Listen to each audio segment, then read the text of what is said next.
अभी आवाज आ रही है। Okay, I am so sorry students, मैंने माइक को ऑन नहीं किया था बैटरी से। ओके नाउ, तो जैसा कि आप सबको पता है कि मैंने आपको कहा था, पोस्ट भी डाला था कि सुप्रीम कोर्ट में जो केस फाइल किया जा रहा है उससे रिलेटेड जो फंडिंग है, उसमें जो छात्र कंफ्यूजन में थे कि कहां फंडिंग करना है और छात्रों के पास जो लिमिटेड अमाउंट ऑफ मनी है उसको सही जगह पर कैसे पहुंचाया जाए, ताकि जो भविष्य के जो छात्र और प्रेजेंट में जो हम लोग लड़ रहे हैं सरकार के विरुद्ध और ये जेएसएससी सीजीएल का जो व्यवस्था है उसके विरुद्ध, उसमें ज्यादा से ज्यादा सही तरीके से फायदा पहुंचाया जा सके। तो बात ऐसा है स्टूडेंट्स कि जो हमारा कोर कमेटी है, जो कुणाल सर की जो टीम है और उसकी जो कोर कमेटी है जो हाईकोर्ट में हमें रिप्रेजेंट कर रहे थे, उसी कोर कमेटी में फंडिंग करनी है। हमने 2015-16 से सीजीएल का तैयारी करते आ रहे हैं, तब से लेकर के आज तक हम लोग सब्र ही कर रहे हैं और जेएसएससी के बताए हुए रास्ते पर ही चल रहे हैं। जेएसएससी ने जैसे जैसे कहा वैसे वैसे हम लोगों ने किया। जेएसएससी ने बोला फिर से फॉर्म भरिए, हम लोगों ने फिर से फॉर्म भरा। जेएसएससी ने बोला फिर से एग्जाम दीजिए, फिर से एग्जाम दिया। तो अब हमें थोड़ा और सब्र रखना है। अभी फंडिंग का जो बात हो रहा है, जो जहां तक की बात है पैसे का, मैं एक बात बताना चाहता हूं। मैं भी एक छात्र रहूं और मैं शिक्षक भी हूं, तो छात्र जीवन में मैंने बहुत ही कष्ट देखा है। फाइनेंशियल प्रॉब्लम बहुत ज्यादा होती है। आप लोग भी बाहर में रह रहे होंगे, माता पिता आप लोगों को पढ़ने के लिए पैसा देते होंगे, उसी पैसे से आपको बचा करके कुछ फंडिंग करना है, तो फंडिंग सही जगह पर करेंगे, इधर उधर फंडिंग नहीं करेंगे। देखिए इसी फायदे का उठाने के लिए, इसी समय का फायदा उठाने के लिए कितने बिचौलिए हाथ फैलाए हुए हैं, कितने फर्जी पिटिशनर बने हुए हैं कि हमें छात्रों का एक सामूहिक फंडिंग मिलेगा और उस फंडिंग से हम मालामाल हो जाएंगे। तो हमें उसे मालामाल नहीं करना। हमें पास जो लिमिटेड अमाउंट है, हमारे पास जो लिमिटेड रिसोर्स है, उस रिसोर्स को बिल्कुल सही जगह पर इस्तेमाल करना। मैं अपना बारे में बता दूं, आज तक मैंने 1 रुपए किसी से चंदा नहीं लिया, क्योंकि मैं इस मैटर में एक्टिव नहीं था। मुझे हाईकोर्ट पर और कुणाल प्रताप सर की जो टीम थी ऊपर पूरा भरोसा था, और अभी भी कुणाल प्रताप एंड उसकी टीम के द्वारा जो मुहैया कराया जा रहा है, जो कदम उठाया गया है, एक निर्णायक कदम है। सुप्रीम कोर्ट जाना मतलब एक निर्णायक कदम, उसके आगे हम नहीं जा सकते। तो उस कदम का हम सराहना करते हैं, और उसकी हिम्मत, जब पुलिस उनके पीछे पड़ी हुई है, जब पूरा सिस्टम उसके पीछे पड़ा हुआ है, फिर भी वो लड़ रहे हैं, तो मैं सैल्यूट करता हूं ऐसे शिक्षक का जो बिना स्वार्थ का, निस्वार्थ भाव से छात्रों के लिए लड़ रहे हैं। आपने विधायक जिसे बनाया, उन्होंने एक शर्मनाक बयान दिया है, पता होना चाहिए। जो सो कॉल्ड नेता है हमारे जयराम महतो जी, जो भी विधायक बने हुए, एक बहुत ही शर्मनाक जवाब दिया। उन्होंने कहा कि हाँ, आधे से ज्यादा क्वेश्चन को गेस किया जा सकता है, वो भी खास करके कॉम्पिटेटिव एग्जाम्स में, जो कि इम्पॉसिबल है। और आप उस कॉम्पिटेटिव एग्जाम का बात कर रहे हैं जिसकी तैयारी जेएसएससी पिछले 15 सालों से कर रही है, सॉरी पिछले 10 सालों से कर रही है। 2015 से ये पेपर चल रहा है, 2015 से ये वैकेंसी रनिंग है, 2025 तक एग्जाम वगैरह हुआ, तो 10 साल जेएसएससी को टाइम मिला। क्या 10 साल के दौरान एक अच्छा क्वेश्चन और अच्छा कंटेंट तैयार नहीं कर पाया? उन्होंने पेपर को रिपीट कर दिया, वो भी एक स्ट्रेटेजी के तहत, और वो क्वेश्चन पेपर वायरल है, लीक हो चुका है, स्टूडेंट लोग उसे पढ़ रहे हैं, फाड़ रहे हैं, डस्टबिन में डाल रहे हैं। जेएसएससी से कोई एतराज नहीं है, जेएसएससी कोई प्रॉब्लम नहीं है, तो आप जेएसएससी की तैयारी कर सकते हैं। हमारे साथ लड़ने के अगर इच्छुक है तो आप हमारे साथ आइए, हमारे साथ लड़िए। हम सिस्टम को दुरुस्त करना चाहते हैं, हम सिस्टम में जो बुराई है, जो करप्शन, उसको खत्म करना चाहते हैं। मेन मकसद वही है। कोई यहां पर लीडर बनने नहीं आया, कोई यहां विधायक बनने नहीं आया है। यहां पर सब अपने अपना जो पीड़ा है वो लेके आया है। Back to back exam cancel हो रहे हैं, बैक टू बैक नोटिफिकेशन को वापस लिया जा रहा है, बैक टू बैक अपरिहार्य कारणों से एग्जाम का डेट कैंसिल किया जा रहा है। ये क्या मजाक चल रहा है? इसी के विरुद्ध तो लड़ रहे हैं। एक बार अगर आप जेएसएससी को शुरू से लेकर के आखिरी तक अच्छी तरीके से फ्रेश कर देते हैं, उसके खिलाफ अगर आप लड़ जाते हैं, आर पार की अगर आप लड़ाई लड़ते हैं, निर्णायक लड़ाई लड़ते हैं, तो जेएसएससी दुरुस्त हो जाएगी। सरकार को ये बात समझ में आ जाएगी कि आप मेरी तानाशाही रवैया के खिलाफ है छात्र। लेकिन आप जैसे ही चापलूसी करेंगे, आप जैसे ही बटेंगे, छात्र अगर टुकड़ों में नहीं बटेंगे ना, तो मैं गारंटी के साथ बोलता हूं जेएसएससी क्या, जेपीएससी और हाईकोर्ट, जेएसएससी और माननीय सरकार को झुकना पड़ेगा। लेकिन छात्र आज भटके हुए, कुछ पॉलिटिकली मोटिवेटेड है, कुछ रिलीजियसली मोटिवेटेड है। अरे ये एग्जाम ऑन स्पॉट रोड हो जाता, लेकिन ये यूट्यूब का टीचर लोग को फंडिंग से पैसा कमाना था। सपोर्ट हाईकोर्ट में भी किए थे उनका, लेकिन जजमेंट के बाद फंडिंग का कोई हिसाब नहीं मिला। ये बात, आपका जो क्वेश्चन है बिल्कुल सही है। हमने जितना फंडिंग अभी तक दिया है, ये जितने फंडिंग अभी आए हैं, उन सब का हिसाब होना चाहिए, उन सब का ब्यौरा होना चाहिए। लेकिन अभी हमारे सामने हिसाब मांगने का समय नहीं है। अगर आप हिसाब लेने और देना चाहते हैं तो आपको थोड़ा वेट करना होगा, क्योंकि अभी लड़ाई जारी है। हाईकोर्ट में जो हम लोग लड़ाई लड़े हैं, वहां ऐसा नहीं कि हमारे केस को पूरा रिफ्यूज कर दिया गया। आप समझिए 1 साल से ज्यादा समय तक हमारे केस को सुना गया, यानी केस में जान है तब ना जी, हमारे केस में जान है तब ना हमारे केस को न्यायालय ने 1 साल से ज्यादा का समय दिया। नहीं तो फर्स्ट हियरिंग सेकंड हियरिंग में ही रिजेक्ट कर दिया जाता। 10 लोगों को क्यों रोक के रखा गया, 10 लोगों को क्यों ब्लॉक किया गया है? कुछ तो वजह था तब ना 10 लोगों को ब्लॉक किया गया है। और आप लोग ऐसे ऐसे कमेंट कर रहे हैं कि हिसाब दीजिए, जवाब दीजिए। आपका सवाल बिल्कुल सही है, लेकिन अभी नहीं। आपके फंडिंग का जवाब बिल्कुल कुणाल सर और उसकी टीम को देना चाहिए। और जिस कोर कमेटी को फंडिंग हो रहा है, वो कोर कमेटी की जिम्मेदारी है, दायित्व है कि वो छात्रों के जो पैसा है उसका सही सही ब्यौरा दिया जाए। क्योंकि छात्र जो है सो अर्नर नहीं है, अभी लर्नर है और उसके पास सोर्स ऑफ इनकम लिमिटेड है। तो मैं आपसे भी रिक्वेस्ट कर रहा हूं कि आप भी फंडिंग करते समय सोच समझ कर फंडिंग करें कि कहां फंडिंग कर रहे हैं, अपने रिसोर्स का गलत इस्तेमाल नहीं करें। सोहेल, इतना जल्दी हो सके सुप्रीम कोर्ट का रिपोर्ट दीजिए। आपको पता है एक बात, पूरा सिस्टम, गवर्नमेंट का सारा सिस्टम, सारा पुलिस व्यवस्था छात्रों के पीछे लगी हुई है। जो जैसे के खिलाफ बोल रहा है उसके पीछे ये सिस्टम लगी हुई है। मुझे 2 बार खुद सीआईडी ने फोन किया है, 2 बार मुझे सीआईडी ने फोन किया है। और रांची में रानी कोठी के पास मुझे बुलाया गया कि आपका बयान लेना है, आपके साथ क्या हुआ था। मेरे साथ क्या हुआ था, वो तो एग्जामिनेशन रूम में पूरा कैमरा, सीसीटीवी कैमरा लगा हुआ था। Saint Anthony high school room number 12 में जाकर के पता कर सकते हैं। वहां तो डिस्ट्रिक्ट कलेक्टर साहब भी आए थे हमारे सेंटर पर जब मैंने विद्रोह किया था, जब मैं वहां विरोध प्रदर्शन किया था छात्रों के साथ। तो ऑन द एग्जाम समय, ऑन ड्यूटी, जो एग्जाम का जो ड्यूटी था उस समय कोई भी जेएसएससी का अधिकारी वहां नहीं थे। वहां पर डीसी साहब आए थे और एसडीओ साहब आए थे। तो उसके पास तो सारा मैटर होगा ना। तो हमें फिर भी कॉल करके मुझे बुलाया गया। क्यों बुलाया गया? मुर्गा फंसाना है, जाल बिछाना है, मुर्गा फंसाना है, ताकि एसएससी जेएसएससी का जो मैटर उसको दबा दिया जाए, उसके ऊपर कोई बोल ना सके। जिस समय सेटिंग नहीं होता है एग्जाम कैंसिल हो रहा है, जिसमें सेटिंग होता है उसका जल्दी ज्वाइनिंग हो रहा है। बिल्कुल, आपका जो कमेंट है उसका मैं जवाब दूं। सहायक आचार्य से रिलेटेड और भी जितने भी एग्जाम हुए हैं जिसमें सेटिंग नहीं हुआ है, एक्साइज कांस्टेबल, इन सब की ज्वाइनिंग और इन सब का फाइनलाइजेशन, क्लियरेशन अभी तक नहीं होगा। लेकिन जेएसएससी सीजीएल जैसे ही इसमें करप्शन का चार्ज लगा, जैसे ही सेटिंग गेटिंग का चार्ज लगा, जैसे ही पेपर लीक का चार्ज इसमें लगा, तुरंत एकदम तत्लब्जी चट मंगनी पट दिया, यानी आंसर की रिजल्ट, डॉक्यूमेंट वेरिफिकेशन 24 में एग्जाम हुआ 22 सितंबर को। तो 2025 में करते अब, लेकिन नहीं, 2024 में ही सारा काम करवा लिया गया था। क्यों? इनको जल्दी था, इनको जल्दी है, बहुत जल्दी है इनको, क्योंकि मैटर को रफा दफा करना है। फंडिंग का गलत इस्तेमाल हुआ है, तभी तो हम फंडिंग का हिसाब नहीं दिया जा रहा है। अरे भाई साहब, फिर आप लोग एक ही क्वेश्चन पूछ रहे हैं, फंडिंग का गलत इस्तेमाल हुआ है, गट्टा पकड़ करके फंडिंग का हिसाब लिया जाएगा, सलाखों के पीछे भेजा जाएगा अगर छात्रों के पैसे का गलत इस्तेमाल हुआ है तो।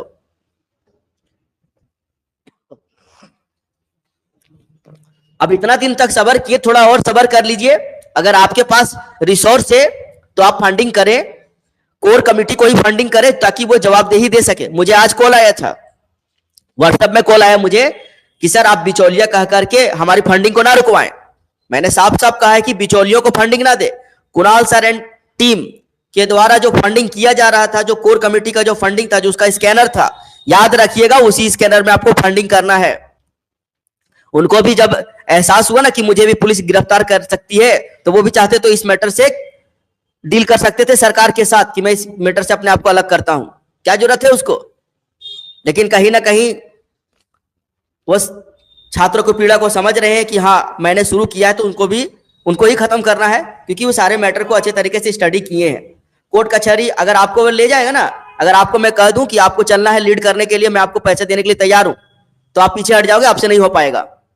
क्योंकि ये रांची नहीं है, दिल्ली है, दिल्ली में जाकर के लीड करना है, समझ रहे हैं? दिल्ली आना जाना, झारखंड के विद्यार्थी को दिल्ली जाना है और दिल्ली से फिर आना है। ये रांची का खेल नहीं है कि ओवरनाइट रांची पहुंच गए और आ भी गए। ये दिल्ली जाना है, दिल्ली का सुप्रीम कोर्ट में जाकर के लाइन लगाना है, जाकर के वहां हमारे और आपके जैसे हजारों लाखों केस पेंडिंग पड़े हुए, वहां जाकर के न्याय लेना, वहां जाकर के लड़ना है। अब वहां पर सुप्रीम कोर्ट का जो जज होता है ना, वो एगो वकील का बात भी नहीं सुनता, 2 मिनट सुनेगा, बस डेट दे देगा। वहां पर सुप्रीम कोर्ट में सुप्रीम कोर्ट का जो हस्ती वाला वकील होता है वो चाहिए। अब वहां लाखों रुपए का फीस होता है और आप 1000 रुपए चंदा कर रहे हैं और लाखों रुपए का हिसाब मांग रहे। अपनी मानसिकता पर सोचिए। अगर पैसा ही कमाना रहता ना तो सब यूट्यूब में पैसा कमा लेता कोर्स बेच करके। आपके लिए क्यों लड़ रहा था? सर्दी गर्मी बरसात में क्यों लड़ते? आपके लिए। मैं भी आपसे मांगा हूं क्या कभी? कह दूं अगर पैसा ही कमाना रहता तो मैं स्कैनर डाल देता और इतना दिनों में जितना वीडियो मेरा चल रहा है, जितना व्यू में, अभी तक बहुत सारे पैसे आ चुके होते, लेकिन नहीं। अरे पैसा कमा के थोड़ी मर के लेके जाएंगे। मर जाएंगे तो 1 गज जमीन मिलेगा ज्यादा से ज्यादा। पैसा उतना कमा लेते जितना मेरा खर्चा चल जाएगा। ठीक है, बहुत ज्यादा अमीर बनने का शौक नहीं है। बहुत ज्यादा अमीर बनते ना, बनना रहता तो जेएमएम ज्वाइन कर लेते और माफिया बन जाते और हेमंत सोरेन के साथ फोटो खिंचा करके व्हाट्सएप में डीपी लगा देते। फंडिंग के लिए कोई दबाव नहीं है, लेकिन जो छात्र पीड़ित है, जो जेएसएससी की व्यवस्था से तंग आ चुके हैं, जो लड़ना चाहते हैं, वो अपना फंडिंग करें। और जिसको लगता है कि नहीं मुझे अभी फंडिंग की जरूरत नहीं है, जेएसएससी से नहीं लड़ना है, वो बिल्कुल सरेंडर कर सकते हैं। छात्रों को ग्रुप में टुकड़ों में बांटने की जरूरत नहीं है, क्योंकि छात्र एकता ही आपकी आवाज है। जो छोटे मोटे जो नेता है, जो चमचा है, वो लोग में से हम लोग नहीं है और हम लोग को नेता भी नहीं बनना, ना नेतागिरी करना है। छात्रों को यूनाइट रखिए, आपकी आवाज बुलंद होगी। आपके साथ कभी भी किसी एग्जाम में भी अगर अनफेयर हुआ, भेदभाव हुआ, नाइंसाफी हुआ, तो वो सारे छात्र जो आप यूनाइट रहेंगे ना, वो आपकी आवाज बनेगी। आज अगर आप बटे हुए रहोगे, लोगों को लगेगा अरे ये तो छात्र सहायक आचार्य का मैटर है, उसमें मेरा कोई लेना देना नहीं है, हम तो फील्ड वर्कर का फॉर्म भरे हैं। जब फील्ड वर्कर में कुछ गलत होगा तब देखा जाएगा। हम तो एक्साइज कांस्टेबल के छात्र हैं, हमें सीजीएल से क्या लेना देना है। और जब छात्र सीजीएल और एक्साइज कांस्टेबल में बढ़ जाएंगे ना, तब जब यहाँ का जो यूनिटी है, जहाँ का जो आवाज है, वो कमजोर हो जाएगा। फिर सीजीएल वालों के साथ भी गलत होगा, एक्साइज कांस्टेबल वालों के साथ भी गलत होगा, सहायक आचार्य वालों के साथ भी गलत होगा। तो गलत ये सिस्टम सबके साथ करेगी। जो कमजोर रहेगा वो सिस्टम इसके साथ गलत करेगा, जो मजबूती के साथ खड़ा रहेगा मजा ले कि ये सिस्टम उसके साथ गलत कर दे। पैसे वालों के साथ ये सिस्टम कभी गलत नहीं करती है। पैसा खाया था तब ना ज्वाइनिंग करा रहा है, पैसा नहीं खाता तो अभी तक रद्द कर चुका होता। उस समय चुनाव का समय था, पता है, चुनाव का समय था, सिस्टम ने पैसा खाया था। इसीलिए जिसके पास पैसा है उनकी बात सुनेंगे, तो जिसके पास पैसा नहीं है तो क्या करेगा? उसके साथ नाइंसाफी होगा तो वो कुछ नहीं बोलेगा, वो चुपचाप रहेगा। अरे लड़ेंगे ना जी, जितना हमारे पास रिसोर्स है, जितना हमारे पास ताकत है, उतना ही में लड़ेंगे। लड़ाई की अंतिम प्रक्रिया सुप्रीम कोर्ट तक जाएंगे, हार जाएंगे तो हार जाएंगे, लेकिन जाएंगे वहां पर जाकर के। अगर हम 10,000 रुपया और मेरा खर्चा हो जाएगा, 1000 रुपया और खर्चा हो, तो क्या मैं गरीब हो जाऊंगा क्या? अभी जवान हूं, यंग हूं, कोयला बेच करके, बालू बेच करके पैसा कमा लेंगे। खेत में उतर जाएंगे, खेत में जाकर के मट्टी कोड़ करके ईटा पारेंगे और ईटा बेच करके पैसा कमा लेंगे, लेकिन लड़ेंगे। ये जवानी किस काम की है? पैसा बचा के रखिए, बैंक में जमा करके रखिए, अमीर बनिए आप। जिसको फंडिंग नहीं करना है, जिसको ये केस नहीं लड़ना, जिसको ये सरकार से नहीं लड़ना, जिसको ये सिस्टम से नहीं लड़ना है, वो अपना पैसा बचा करके बैंक में रखिए, एसआईपी कीजिए, सेविंग कीजिए। हम तो लड़ेंगे, हमसे जो खर्चा हुआ वो हमें और खर्चा करेंगे, लेकिन सही जगह पर खर्चा करेंगे। मैं ये बात बोलने के लिए आया हूं कि मैं जो आप जो फंडिंग करेंगे वो बिल्कुल सही जगह पर आप फंडिंग कीजिएगा। सही आदमी के हाथ में पैसा जाना चाहिए, ताकि जो हमारा मोटिव है वो मोटिव पूरा हो सके। बिचौलियों के हाथ में पैसा नहीं जाना चाहिए। मैं बार बार रिपीट कर रहा हूं, आप मुझे भी फंडिंग नहीं करेंगे। अगर मेरा आईडी किसी दिन हैक हो जाता है और मेरा आईडी हैक होकर के आपको बरगलाया जाए और आपको स्कैनर भेज करके बोला जाए कि जेएसएससी सीजीएल के नाम पर फंडिंग कीजिए, तो मैं आपको वार्निंग कर रहा हूं कि कभी भी इस तरीके के बहकावे में नहीं आइएगा। मेरा फंडिंग, मेरे नाम पर कभी फंडिंग नहीं कीजिएगा। मैं पैसे से 10 कोस दूर रहता हूं। हाँ, जहां पर शारीरिक रूप से उपस्थित होने की बात होगी, जहां पर आवाज बुलंद करने की बात होगी, जहां पर कदम से कदम मिलाकर के चलने और लड़ने की बात होगी, वहां मैं आपके साथ रहूंगा। लेकिन पैसा मैं आप लेन देन नहीं करूंगा, ना मैं आपसे वो पैसा मांगूंगा, ना मैं आपको पैसा दूंगा। मुझे फंडिंग करना है, मुझे मालूम है फंडिंग मुझे कहां करना है, आपको भी मालूम होना चाहिए। अगर आप भुगतभोगी है, पीड़ित है, तो आप भी सही जगह पर फंडिंग कीजिए। नहीं आता है तो मैं आपको बता दे रहा हूं, कुणाल प्रताप एंड उनकी जो टीम है उसकी जो कोर कमेटी बनी हुई है उसी में आपको फंडिंग करना है और आपको इधर उधर फंडिंग नहीं करना। या अगर आप किसी और परीक्षा से पीड़ित है, किसी और डिपार्टमेंट का केस लड़ रहे हैं, तो आप फिर उस डिपार्टमेंट का जाकर के अपना सहयोग दीजिए ताकि वो लड़ाई भी आप लड़ सकें।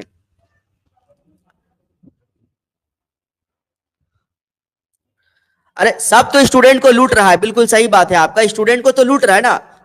आप सिस्टम को देखिए ना, आप जिस सिस्टम का आप फॉर्म भरते हैं, जिस संस्था का आप फॉर्म भरते हैं, वो संस्था आपसे पैसा लेती है एक बार 450 रुपया, एक बार लेती है 600 रुपया, और किसी स्टूडेंट से लेती है 100 रुपया। यही जेएसएससी सीजीएल का जब फॉर्म भराया गया तो किसी ने फॉर्म भरा 100 रुपए में, किसी ने फॉर्म भरा 500 में, किसी ने फॉर्म भरा 600 रुपये में, समझ रहे। और किसी ने अपना आवेदन भूल, एप्लीकेशन नंबर भूल गया तो वो दोबारा पैसा जमा किए। बात को समझिए, लूट रहा है कौन, ये आपको पता है, बेहतर तरीके से पता है। जेएसएससी ही अपने अपने अलग अलग बार विज्ञापन निकाल करके छात्रों से पैसा लूट रही है। वो तो एक लाइन में लिख देती है ना कि आपको दोबारा पैसा देना नहीं पड़ेगा, लेकिन आपका जो उम्र है उससे बड़ा है पैसा क्या? आपका जो समय है उससे बड़ा है पैसा क्या? आपका उम्र लूट रहा है, 5-5, 6-6 साल। एक्साइज कांस्टेबल वालों से पूछो, एलडीसी वाले से पूछो, फील्ड वर्कर वालों से पूछो, झारखंड पुलिस वालों से पूछो कि उन्होंने कितना समय बर्बाद कर दिया, कितना समय जेएसएससी को दे दिया।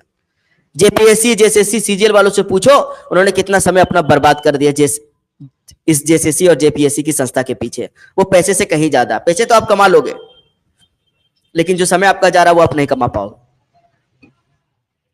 एक उम्र होता है पढ़ने का, एक उम्र होता है सरकारी नौकरी करने का, और एक उम्र होता है सरकारी नौकरी के लिए लड़ने का, तैयारी करने का। वो उम्र जब निकल जाता है तो फिर हमारे पास कुछ नहीं बचता है, फिर हमारे पास कुछ यादें बच जाती है, और फिर उसी यादों के सहारे अपने आप को कोसते हैं और सिस्टम को कोसते हैं, और कोसते कोसते फिर ये भी उम्र पास हो जाती है। फिर हम लोग हिंदू मुसलमान में बढ़ जाते हैं और इसी के आधार पर रिलीजियसली मोटिवेटेड होकर के फिर हम लोग वोटिंग करते हैं। बातें बहुत कुछ है, बहुत लंबी हो जाएगी।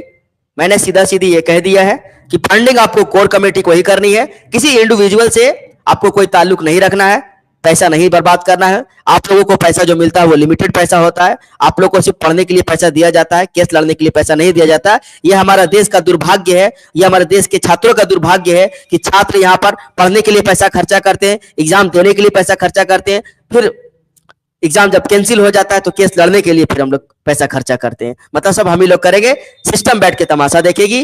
ज्यादा बोलिएगा सिस्टम के खिलाफ, सिस्टम उठा करके ले जाएगी, मारेगी, रोड पर फेंक देगी, आपके ऊपर एफआईआर दर्ज कर देगी, फिर आप सरकारी नौकरी का ख्वाब देखते रह जाइएगा।